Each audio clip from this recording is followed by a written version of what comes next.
Let's discuss important features of Bohr's atomic model. अब देखिए रुदरफोर्ड्स atomic model के failure के बाद यानी उसके जो लिमिटेशंस निकल के आए, नील बोर ने ट्राई किया एटम को एक्सप्लेन करने का। अब हम देखेंगे कि बोर्स मॉडल में क्या क्या चीजें हैं, यानी आई मीन इंपॉर्टेंट फीचर्स। सो सबसे पहले बात करेंगे स्टेबिलिटी की। So let's have stability of atom.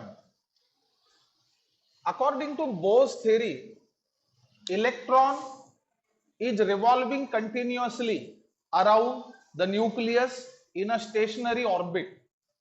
और ऐसा करते समय electron neither gains energy nor loses energy, ना वो एनर्जी गेन करता है ना लूज करता है, वो कंटिन्यूअसली घूमते रहता है around the nucleus.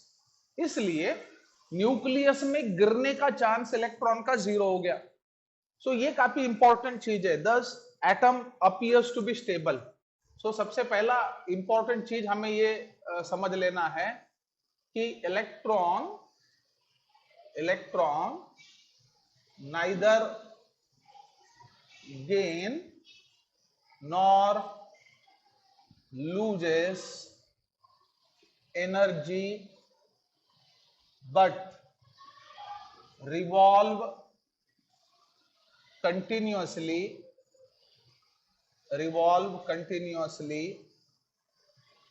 around the nucleus in a stationary orbit.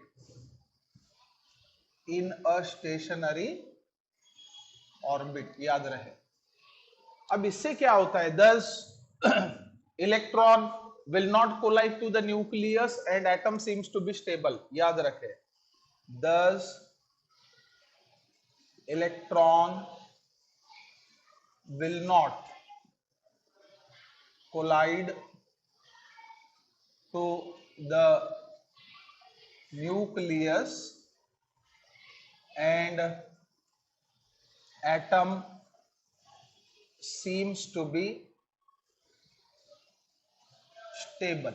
ये सबसे पहली इंपॉर्टेंट चीज और इंपॉर्टेंट फीचर बोर्स थ्योरी में बताया गया। अब दूसरी बात, energy of electron. Second very important thing is energy of electron. अब देखिए बोर्स थ्योरी में ये चीज बताया गया है कि स्टेशनरी ऑर्बिट में जो इलेक्ट्रॉन रिवॉल्व कर रहा है उसकी स्पेसिफिक एनर्जी होती है, और जैसे जैसे हम लोग न्यूक्लियस के दूर दूर जाते हैं तो स्टेशनरी शेल की एनर्जी भी बढ़ते जाती है। यानी हम बोल सकते हैं कि एखादा ऑर्बिट या शेल न्यूक्लियस से जितना दूर हो उतना उसकी एनर्जी जो है वो ज्यादा रहेगी, और एखादा शेल या ऑर्बिट जो न्यूक्लियस के पास है उसकी एनर्जी कम रहेगी।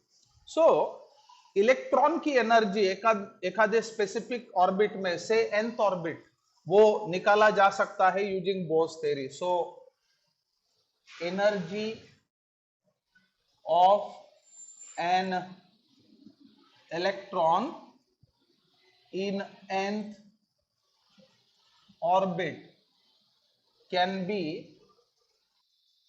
कैलकुलेटेड एज, अब इसको देखो कैसे हम कैलकुलेट कर सकते हैं। So energy of electron is equal to -2 pi square m z square e to the power 4 divided by n square h square. So this is the relation using which one can determine the energy of electron. अब इसमें देखिए जो है where m is the mass, याद रखे किसका, electron का। so where m is mass of electron, उसके बाद z बोले तो atomic number, z is atomic number, उसके बाद n बोले तो shell number that is principal quantum number, h is the Planck's constant. So using this one can have the energy of electron in nth orbit. Now next to this one can determine the radius of the Bohr's orbit. So तीसरा काफी important जो चीज है वो है radius of the Bohr's orbit, radius of the Bohr's orbit. अब देखिए coulombic force of attraction of nucleus and electron यानी Z e square by r square, याद रखें, must be equal to the centrifugal force of electron. ये चीज हमें सबसे पहले जान लेना है। So what Coulombic force of attraction, coulombic force of attraction of nucleus and electron that is, इसको हम कैसे लिख सकते हैं, z e square by r square must be equal to the centrifugal force of electron, centrifugal force of electron that is, इसको हम क्या बोल सकते हैं, m v square by r. अब इनको हम रिलेट अगर करें तो इसको कैसे लिखा जा सकता है, z e square upon what, r square, z e square by r square is equal to m v square upon r. दस आर क्या निकलेगा, r is equal to z e square upon m v square, this is suppose to be 1, इसको हम 1 consider करेंगे। अब according to the Bohr's postulate we know very well mvr is equal to nh upon 2 pi.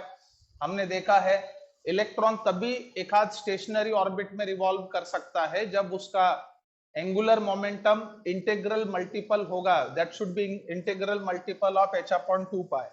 So according to Bohr's postulate, we can have mvr is equal to nh upon 2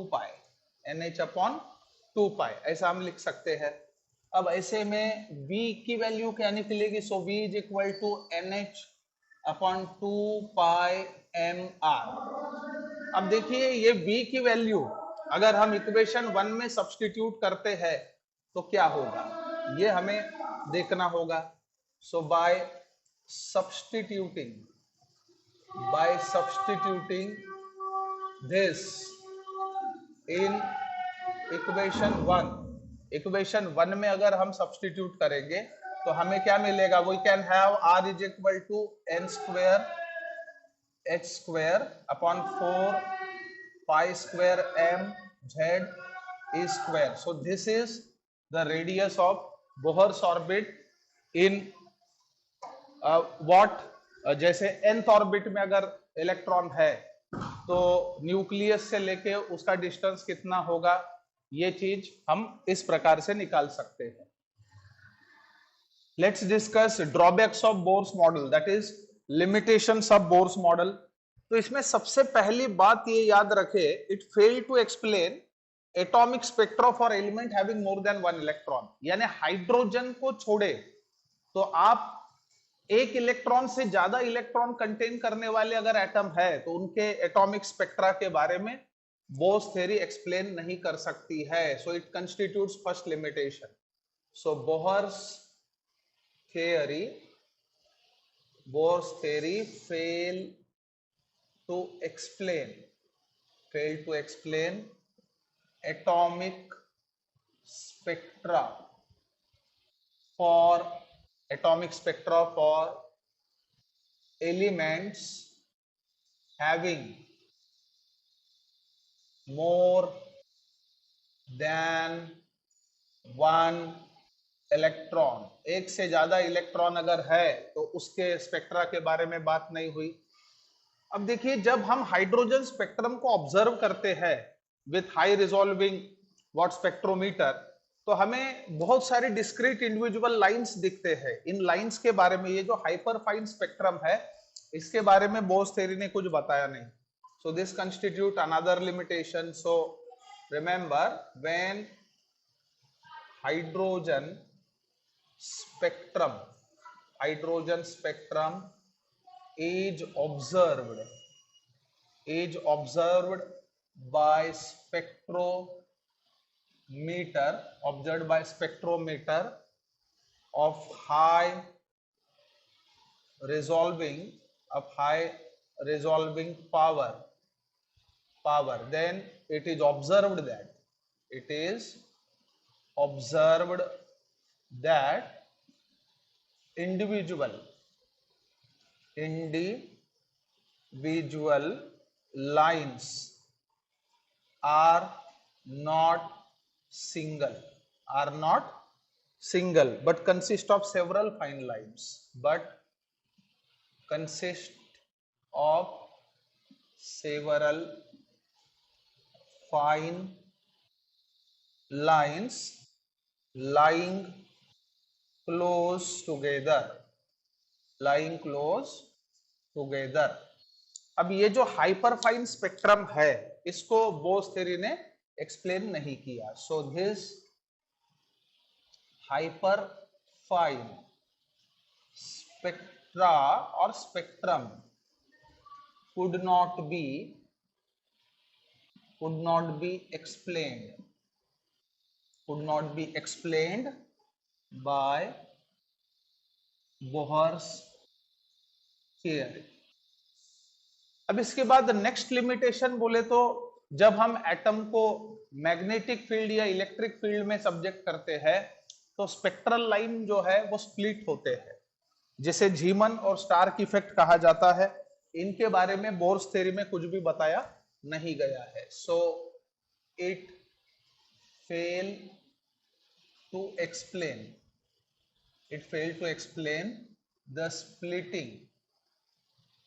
the splitting of atomic spectral lines in presence of magnetic field. इसे हम बोलेंगे Zeeman effect and external electric field. इसे हम बोलेंगे Stark effect. This is called as Stark effect. So Bohr's theory could not explain Zeeman effect and Stark effect. So it was all about the drawbacks or limitations of Bohr's theory.